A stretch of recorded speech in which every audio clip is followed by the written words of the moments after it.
Youth can be a positive force for development when they are empowered, provided that they have the knowledge and are given the opportunities they need to thrive. In particular, young people should acquire the education and skills needed to contribute in productive economy. They need access to a job market that can absorb them into the labor force. We are very lucky today, with our esteemed guests and speakers today that will be discussing the topic on youth empowerment with us.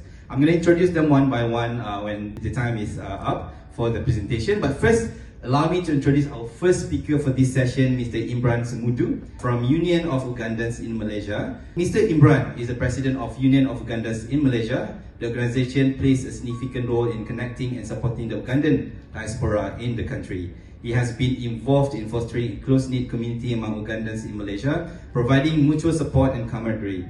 Furthermore, his effort to include encouraging cultural exchange and understanding between Ugandans and Malaysians and facilitating the integration of Ugandans into Malaysian society while preserving their cultural identity.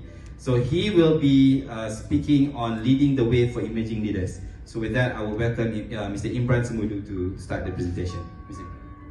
I am a big scholar. I have worked and still working with the programs of NAMA. And for me, this is what has inspired me to come up with leadership skills. And as a youth, you always want to make sure you instill something, find solutions where there are existing problems. Before that, I will look into introducing to you the Union of Ugandans in Malaysia. Like I say, it's a diaspora community in Malaysia. We have over 400 people, both young and old. But before that, I would like to introduce to you, where is Uganda? Uganda is in Africa, and that is in red.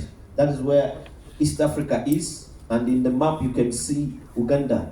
Uganda has 45 million people as of 2022. And reasons as why Ugandans come to Malaysia is because of, just like others who come to Malaysia, trade, medical care, working, as well as a few other opportunities that are here. Some have come to visit, benchmarking, to find the technology here, but that comes back all the way 50 years ago. When you look at leadership among youth and empowering, you need to find a situation, you need to find a leadership style. And that is what I look at as situation leadership and as well as adaptive style of leadership. In that when you find a gap, you find a plan, you should react to that situation. A brief and the case study is 2020 when we had COVID. As a diaspora community, you had to look for one another because COVID exposed a lack of togetherness in the community, especially when foreigners or here in Malaysia couldn't access a few things. And we had to look for a situation. Me and a few others, we came up with helping others in terms of accessing facilities, accessing food, taking them to hospital, accessing the services like ambulance, medical care, all this. And this is where we look at situation leadership and adaptive. So you look at a situation, there is a problem, then you look at a solution. And together with this, you can't do it alone. As youth, you need to collaborate with others, you need to empower others, you need to be a voice. And that is through collective leadership. You find a spot, you look at a problem or a challenge, and then find a way of how you're going to look at it, a way of looking at solving that solution. Sometimes as youth or the third sector, we don't have enough manpower, we don't have enough expertise, but then you can get one person from a different field and then you collect ideas and then come up with something. And that is in Malaysia here, if I'm to break down the statistics, there are 30% students and 40% are workers, then 25% they come and visit and go back, and then you look at 1% that is diplomats, and then others. Well, you have to look at the challenges, the existing challenges, like as well as you may know that when you go to a different homeland away from your place, you find that there is a gap in leadership, there is thirsty, there is a yearning for leadership, because wherever you go, you will not find people that are of your origin. So you need to find a community. And here in Malaysia, there wasn't any recognized community of Ugandans. any civilized society, when you find a place as youth, you take it up. You encourage and bring on people to make sure that you help each other. And these are some of the challenges: language barrier, discrimination, high costs of living, homesickness, and difficult to find work, among others. So how do you do this? You do what we call community engagement. You find a way of finding a person, a Ugandan who knows Malay, and then you interpret for others. You find a way of finding people who are educated, who partnering with Malaysians, partnering with others to bring out that engagement, especially with people. And then, as I said in the beginning, this is a success story that youth can make it. And before you do that, you need to get empowerment. You need to understand the trainings and understand the locality of people you're dealing with. And this is, you do it in a research-based. You find people, what solutions can be afforded to them, what existing problems fit those solutions, as well as building strong relationships. As a community, you have to deal with people directly. You get their phone numbers, visit them in terms of welfare and all that. And there is a process of lifting each other in this process of creating solutions, partnerships, and as well connecting and networking. Because at the end of the day, when you live, for example, diaspora community, wherever you are, you always say, I'm going back home, because they say, wherever you go, home is the best.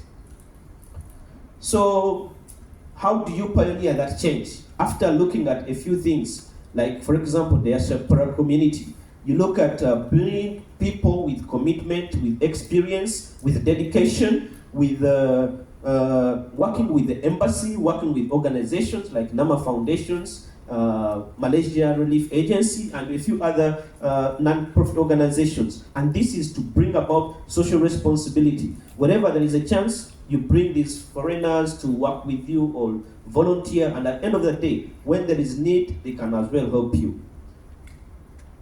And why is this significance? Is that when you leave your home country, usually people say for green pastures, you are looking at finding a better place. But then again, when you are away from home, you need to find a way of building culture and preserving your art and traditions, as well as making sure you do entrepreneur and trade, so that you develop, and others, if there's education, you gain academic knowledge, so that you can be influential in the society where you are living, as well as sometime back in your country. I'll tell you that the mind is just like a muscle. The more you use it, the more it expands. That as youth here, we look at finding solutions. Use your mind. When in this conference, for example, learn something.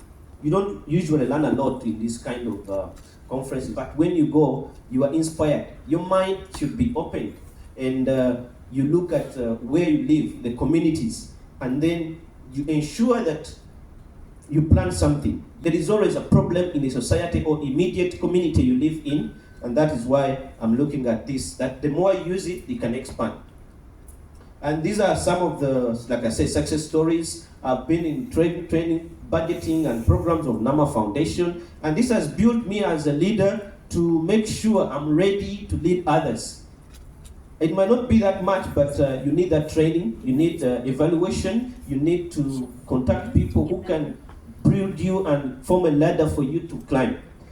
And then again, this is a community of some of the Ugandans that are living in Malaysia. Some are professional. For example, there's a professional netballer. These are working, and then this is a few others. We have a website, and we are also live on a few social media platforms. This is to connect and build communication, because you might find in Malaysia there are people in Sabah, Sarawak, and all the Ugandans. So how do they get communication? Through social media and utilizing the technology that is available.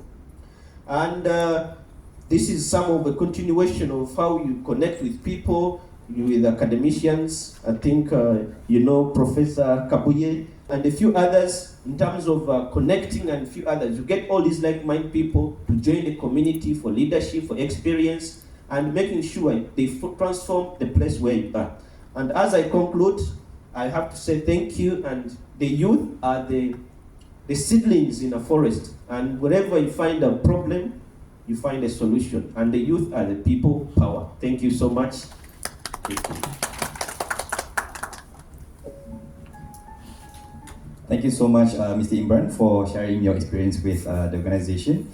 I think one thing that I can learn from, not to learn, I think what I can say about Mr. Imran, I think he is the epitome of how youth can thrive when they are being given the empowerment, right?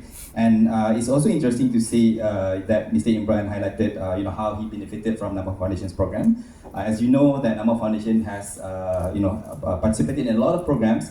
They have been doing a lot of programs in, especially in Indonesia, Kyrgyzstan, and Tanzania.